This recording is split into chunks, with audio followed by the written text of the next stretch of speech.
Karong adlaw, Pasko na usab, panahon sa gugma ug panaghiusa.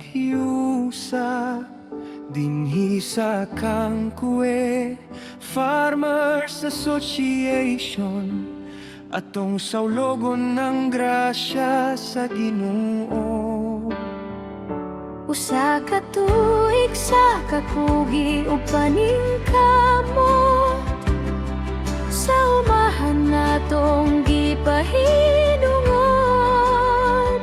Bisan daghang pagsulay nga giyagiyan, nagpabilin tanglig umnog nagkahiusa.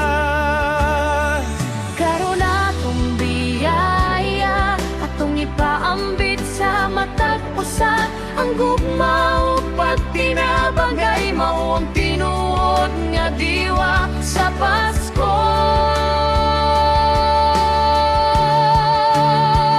Kamalipayong Pasko sa sipa,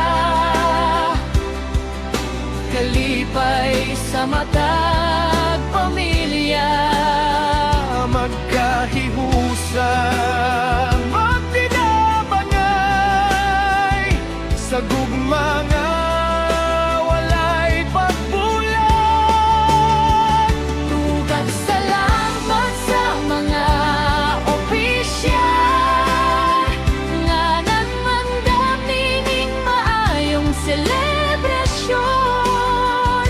Lechon baboy ug daghang pagkaon, alang sa tanan nga nagkatigom karon. Welcome sa tanang bisita, salamat sa inyong pag-ani. Maglipay ta, pinaagi sa kanta, Sa dula ug daghang kalingawan.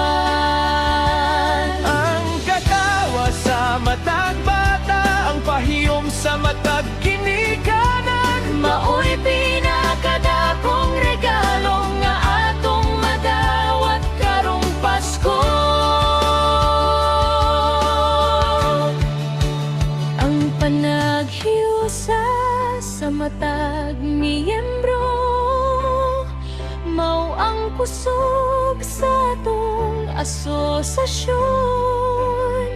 Magpadayon ta sa pagtinabangay, alang sa mas hayag nga kaugmaon.